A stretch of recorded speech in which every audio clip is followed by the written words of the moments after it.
Fake news, deceptive information presented as truth, spreads widely, especially through social networks due to users who end up sharing information without fact-checking.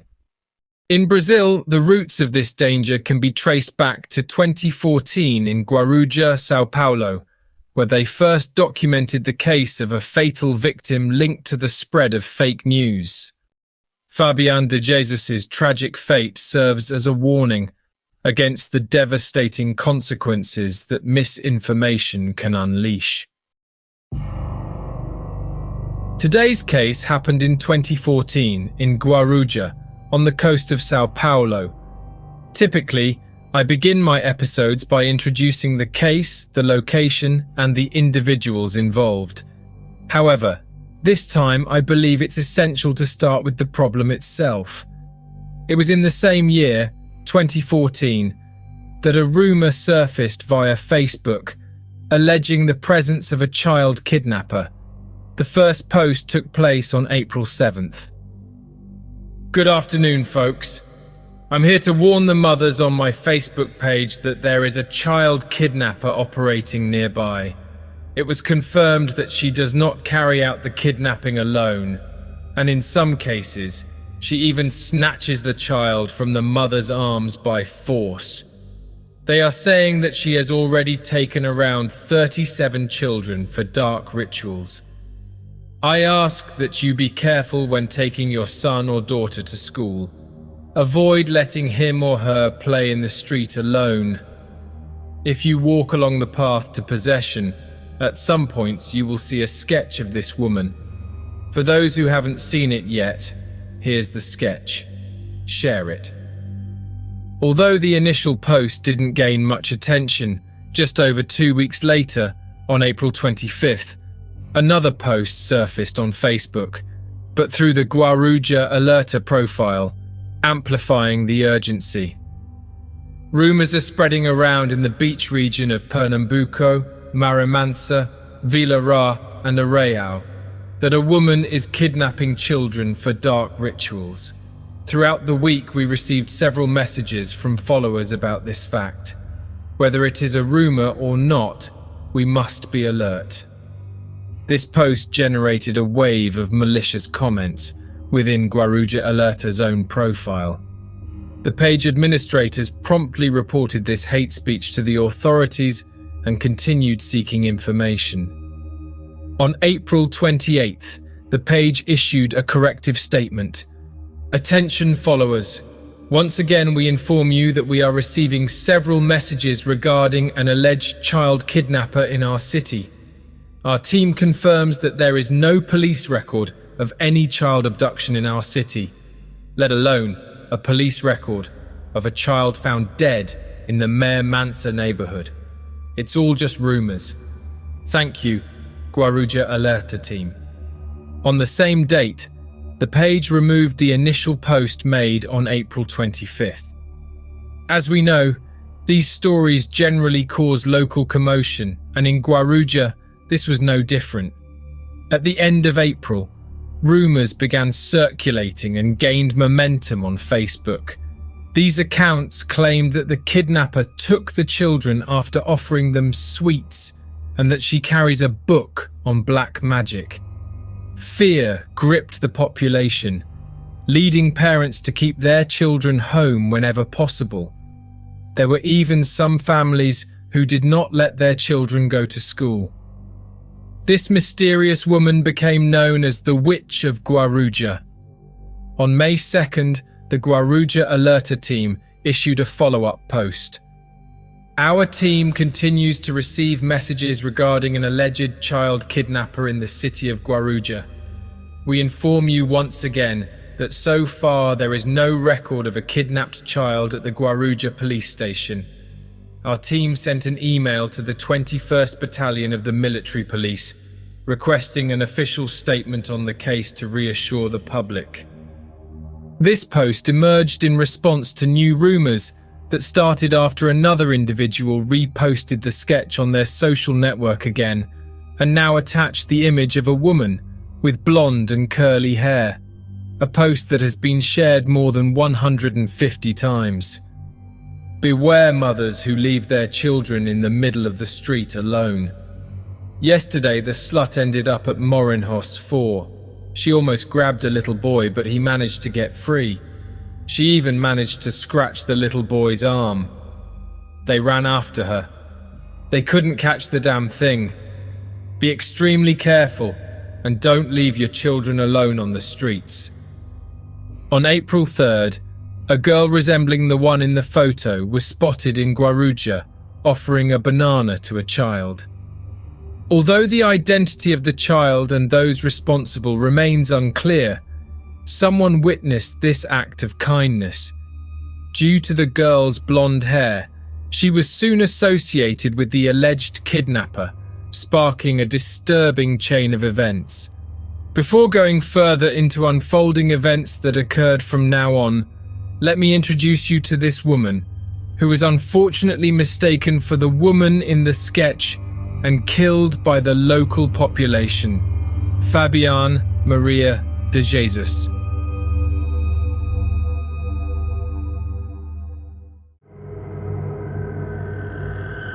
Fabiane, a young 33-year-old housewife, was married to Jailson. The couple had 2 daughters, one aged 12 and the other just a year old. Despite residing in São Paulo, Fabiane was originally from Rio de Janeiro and Jailson hailed from Bahia. Described as friendly, extroverted and communicative, Fabiane had a thirst for knowledge. She loved studying and enrolled in courses whenever she could. Even though she didn't have many resources, she was very hardworking, and if she knew of any free course, she would immediately enroll regardless of the subject. On May 2nd, 2014, after Jailson left for his night shift as a doorman, Fabiane decided to change her hair. She had long, curly brown hair and decided to make it shorter and dyed red. The cut was done, the colouring was done too, but as she was dissatisfied with the shade, she bleached her hair back to brown. Unfortunately, the chemical process required some time before she could dye her hair again. The next morning, May 3rd, Fabiane set out on her bike to run errands. She retrieved her forgotten Bible from the church, visited her husband's workplace, but Jailson had already left. Then she stopped by the grocery store where her sister worked and bought bananas there. Her next destination was to her cousin's house, which wasn't too far away. However, Fabiane's kindness led her to offer one of her bananas to a child. According to witnesses, a woman, upon seeing Fabiane's attitude, pointed at her and shouted, "It's her! The kidnapper! It's her!" In response, a crowd gathered, intent on detaining the alleged criminal. The situation escalated quickly with physical attacks, kicks, stones, pieces of wood, and one of the attackers even ran over her with a bicycle. Amid the chaos, a few sensible people tried to intervene, but their efforts were futile. Multiple calls were made to the police, but the situation remained volatile. Cell phones captured the entire episode, and videos circulated on social networks. Some even claimed that the Bible she carried was used for black magic. Unconscious, Fabiane was tied up and thrown into a ditch. Arriving at the scene, the police found hundreds of people surrounding Fabiane, but they were unable to get to her, as the population did not allow it, and there were few police officers to face all those people driven by the force of hatred for something that was not even true. Fabiane was only able to be rescued by the police when the press arrived. She was rescued in a very critical condition, but still alive, and taken to the hospital, where she remained in the ICU of Hospital Santo Amaro in Guaruja. Back home, Jailson saw the videos posted on social media and shockingly recognized his wife in the images. He rushed to the scene, only to find out that she was already in the hospital. Fabiane succumbed to her injuries and passed away on the morning of May 5th.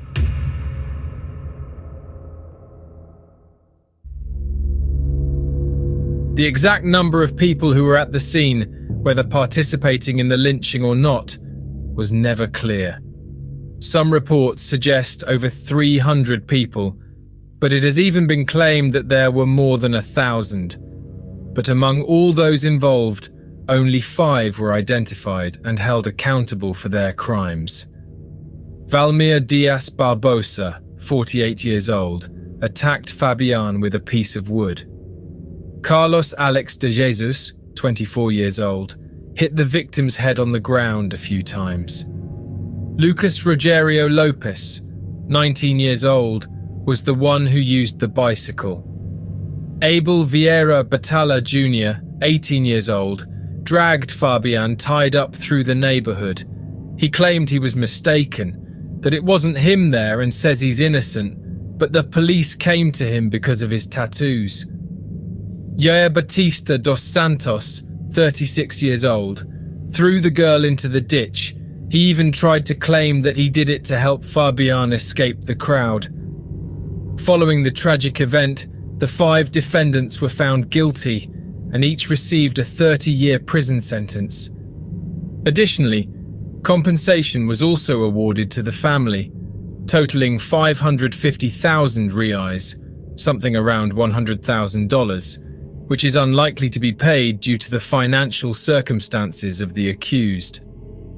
Other individuals present at the scene, who were at the scene encouraging the attacks, were charged with inciting violence. However, specific details about these cases remain scarce, and we only know they were not arrested.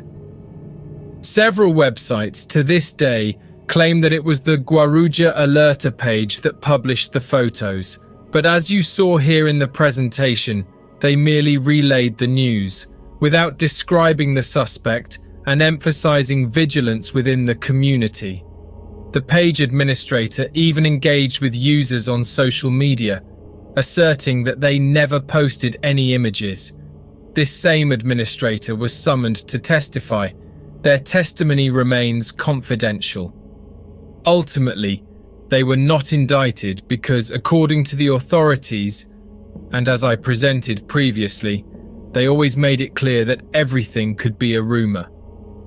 In addition to the fact that the rumors emerged before the creation of the initial post, and no actual photos were attached.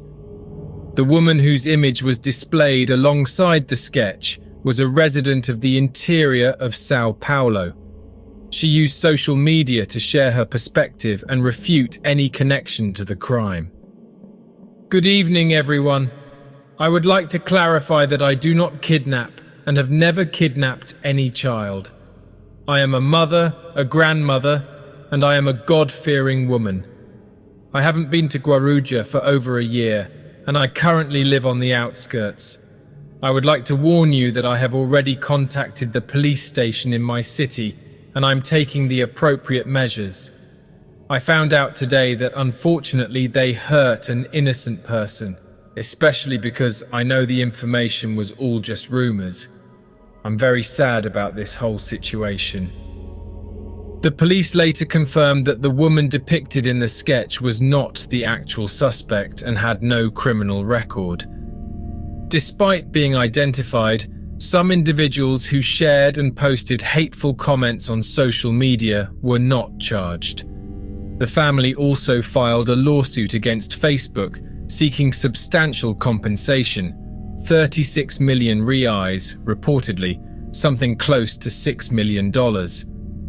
However, the request was denied by the judge of the 3rd Civil Court of the Central Court of São Paulo, as the judge understood that Facebook was not responsible for the crime.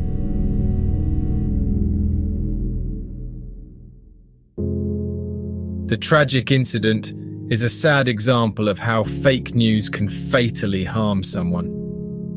During investigations, it was discovered that the sketch which led people believe to it was Fabiane was actually an image taken by the Rio de Janeiro police in August 2012.